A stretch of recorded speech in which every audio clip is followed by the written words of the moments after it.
Shalom saudaraku, berjumpa lagi bersama dengan saya, Gembala Jemaat Gereja Isa Al-Masih Lawang, Like Generation, dalam program Sapa Jemaat di Rumah. Tetap semangat, tetap berpengharapan, dan harus selalu yakin menjadi pemenang-pemenang di dalam Tuhan kita, Yesus Kristus. Firman Tuhan kali ini terambil dari Kejadian pasal 13 ayat 10 sampai 11. Kejadian 13 ayat 10 sampai 11 berkata, "Lalu Lot melayangkan pandangannya dan dilihatnyalah bahwa seluruh lembah Yordan banyak airnya, seperti taman Tuhan, seperti tanah Mesir sampai ke Zoar." Hal itu terjadi sebelum Tuhan memusnahkan Sodom dan Gomora. Sebab itu Lot memilih baginya seluruh lembah Yordan itu. Lalu ia berangkat ke sebelah timur dan mereka berpisah. Saudaraku, dalam hidup ini kita seringkali diperhadapkan kepada begitu banyak pilihan. Mulai bangun tidur di pagi hari sampai menjelang tidur lagi di malam hari, kita berhadapan dengan banyak hal di mana kita harus membuat pilihan-pilihan. Dari pilihan-pilihan yang kecil seperti kita makan apa, kita harus pakai baju seperti apa, kita mesti pilih jalan yang mana, sampai pada pilihan-pilihan yang sifatnya besar dan serius, seperti memilih pekerjaan, memilih pasangan hidup, memilih kita mesti bertumbuh di gereja seperti apa, sampai memilih agama dan kepercayaan. Setiap pilihan itu, saudaraku, tentu saja ada konsekuensinya. Jika pilihan kita benar dan tepat, tentu dampaknya sangat baik dan positif untuk hidup kita. Tetapi jika sebaliknya, dampaknya bisa sangat runyam dan bahkan menimbulkan banyak penderitaan. Karena itu saudaraku, kita perlu berhati-hati dan memohon hikmat Tuhan di dalam menetapkan pilihan-pilihan di dalam hidup ini, supaya olehnya kita dituntun untuk menemukan pilihan yang tepat, yang berdampak baik bagi kehidupan kita, dan tentu saja membuat hidup kita diberkati oleh Tuhan. Nah, berkaitan dengan pilihan hidup ini saudaraku, kita belajar dari sebuah kisah yang sangat menarik yang tercatat di dalam Kejadian pasal 13. Ini adalah kisah pertengkaran antara Abraham dan Lot, paman dan keponakan. Mereka berdua ini adalah orang-orang yang sangat diberkati oleh Tuhan. Kekayaan mereka melimpah, mulai dari kambing domba, lembu sapi, dan berbagai kekayaan yang lain, serta para budak yang sangat banyak.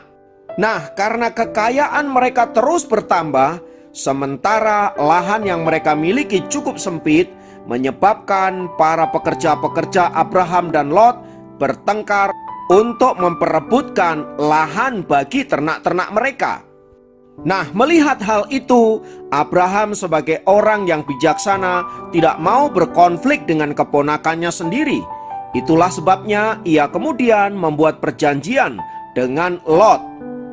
Abraham lalu berkata kepada Lot, "Janganlah kiranya ada perkelahian antara aku dan engkau, dan antara para gembalaku dan para gembalamu. Sebab kita ini kerabat. Bukankah seluruh negeri ini terbuka untuk engkau? Baiklah, pisahkan dirimu daripadaku. Jika engkau ke kiri, maka aku ke kanan. Jika engkau ke kanan, maka aku ke kiri." Dari pernyataan Abraham inilah, maka Lot harus membuat pilihan, sebab kepadanyalah diberikan prioritas untuk membuat pilihan terlebih dahulu. Abraham hanya akan menerima sisa dari pilihan Lot itu. Maka bila Lot ke kanan, Abraham tentu harus ke kiri. Jika Lot ke kiri, Abraham harus ke kanan. Nah, itulah kesepakatan yang mereka lakukan. Dan Lot kemudian membuat pilihan berdasarkan analisa dan pandangan matanya. Di ayat yang ke-10 tadi dijelaskan bahwa Lot memandang seluruh lembah Yordan dipenuhi dengan air dan padang rumput yang hijau. Tentu itu adalah tempat yang sangat ideal bagi ternak-ternaknya. Lalu Lot mulai tergoda untuk memilih seluruh lembah Yordan itu, karena memang menurut logika lembah Yordan itu sangat keren. Untuk apa? Untuk karirnya. Tetapi yang tidak disadari oleh Lot adalah bahwa pilihan itu kemudian menghancurkan hidupnya, menghancurkan keluarganya, dan juga menghancurkan karirnya. Sebab di lembah Yordan itu tinggallah orang-orang Sodom dan Gomora yang hidup di dalam kejahatan yang luar biasa, dalam morality yang begitu rendah, yang kemudian mempengaruhi kehidupan keluarga Lot. Nah, poin inilah yang tidak dipertimbangkan oleh Lot waktu dia membuat pilihan. Tampaknya Lot hanya melihat sesuatu yang bersifat jasmaniah. Dan meskipun ia mengetahui tentang orang-orang Sodom dan Gomora, tampaknya ia mengabaikan semua itu karena pikirnya yang penting dia memiliki tanah yang bagus sehingga usahanya dapat berjalan dengan baik, sehingga ia bisa menjadi semakin kaya raya. Sayangnya pilihan itu ternyata salah sama sekali. Nah, dari kisah Lot ini saudaraku, apa yang dapat kita pelajari untuk menjadi pedoman hidup di dalam kehidupan kita sehari-hari? Yang pertama, ingatlah bahwa setiap pilihan ada konsekuensinya, entah itu baik atau buruk. Yang kedua, pikirkanlah dan pertimbangkanlah dengan matang sebelum kita membuat pilihan. Apalagi bila pilihan itu menyangkut masa depan kita. Contohnya, bidang studi yang akan kita tempuh, bidang pekerjaan yang akan kita jalani. Memilih pasangan hidup. Sebab salah memilih pasangan hidup, kita akan menderita seumur hidup kita. Terlebih lagi, memilih soal keselamatan. Itu dampaknya pada kekekalan. Kita harus mempertimbangkan dengan begitu matang sebelum pada akhirnya kita memutuskan pada pilihan-pilihan tersebut. Lalu bagaimana agar pilihan yang kita lakukan itu tepat dan sesuai dengan kehendak Tuhan, supaya dampaknya juga baik bagi kehidupan kita? Tentu saja saudaraku, kita harus mendoakannya terlebih dahulu, memohon hikmat dan kebijaksanaan yang datang daripada Tuhan. Setelah itu kita perlu melakukan penelitian, atau paling tidak kita perlu melakukan kajian-kajian sehingga kita dapat menimbang untung dan rugi dari setiap pilihan yang kita putuskan itu. Terlebih di zaman seperti yang kita hidupi sekarang ini saudaraku, kita harus teliti di dalam membuat pilihan. Sebagai contoh kecil, misalnya soal apakah kita perlu divaksin atau tidak. Ada orang tertentu yang mengatakan tidak perlu dengan pertimbangan A, B, C, D. Tetapi ada orang-orang tertentu yang mengatakan perlu juga dengan pertimbangan A, B, C, D. Nah, berdasarkan alasan-alasan itulah saudaraku, kita kemudian mengambil sebuah keputusan. Saya pada bagian ini tidak sedang menilai bahwa keputusan untuk vaksin itu lebih benar daripada keputusan untuk tidak divaksin. Poin yang ingin saya tekankan adalah pada tindakan untuk membuat pilihan itu. Jadi ketika kita memutuskan sesuatu, kita mesti tahu konsekuensinya. Anda yang divaksin, Anda tahu konsekuensinya seperti apa. Anda yang tidak divaksin, Anda juga harus tahu konsekuensinya seperti apa. Nah, pada bagian inilah saudaraku, kita harus bertanggung jawab terhadap keputusan-keputusan yang kita ambil. Intinya dari renungan di atas saudaraku, bahwa hidup ini kita diperhadapkan pada berbagai-bagai pilihan dan kita harus membuat pilihan yang tepat.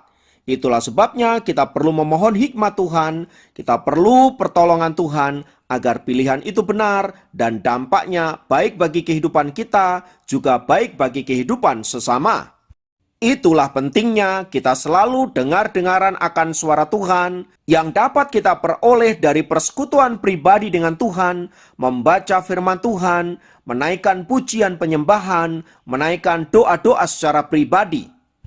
Dengan begitu, hidup kita senantiasa dituntun olehnya untuk menemukan kebenaran-kebenaran di dalam hidup ini. Kiranya Tuhan menolong kita di dalam menjalani kehidupan yang sedang kita jalani dan membantu kita untuk membuat pilihan-pilihan yang benar. Tuhan memberkati, mari kita berdoa. Tuhan, berikan hikmat-Mu, berikan pertolongan-Mu bagi setiap kami, agar saat kami membuat keputusan, keputusan itu adalah keputusan yang tepat, keputusan yang benar, sesuai dengan kehendak-Mu, yang pada akhirnya menjadi berkat bagi hidup kami, dan juga memberkati orang-orang di sekitar kami. Tolonglah kami Tuhan, Roh Kudus kiranya senantiasa memberikan kami hikmat. Terpujilah nama-Mu kekal selama-lamanya. Dalam nama Yesus kami berdoa. Haleluya. Amin. Demikian program Sapa Jemaat kali ini. Sampai jumpa dalam program Sapa Jemaat yang lain. Tuhan Yesus memberkati. Tidak ada ketakutan dan kekhawatiran kami di dalam janji dan kasih setia-Mu Tuhan. Untuk selamanya kami berserah di dalam kekuatan.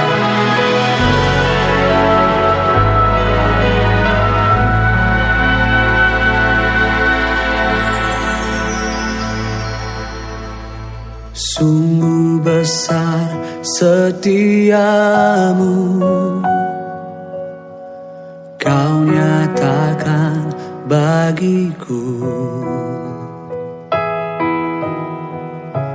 Kau Bapa yang selalu mengerti isi hatiku. Kemuliaan-Mu Kau janjikan, aku tetap percaya, ku percaya janji-Mu ajaib terukir dalam kehidupanku. Ku berserah di dalam kekuatan-Mu, ku percaya.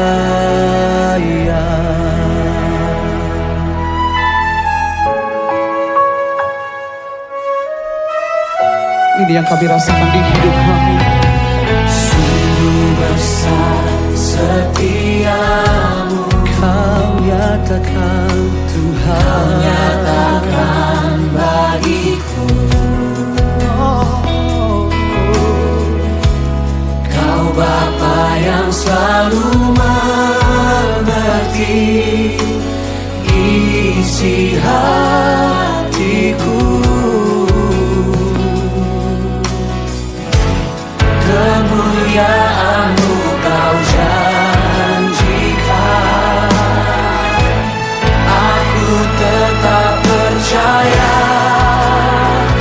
ku percaya janji-Mu ajaib terukir dalam kehidupanku.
selamanya.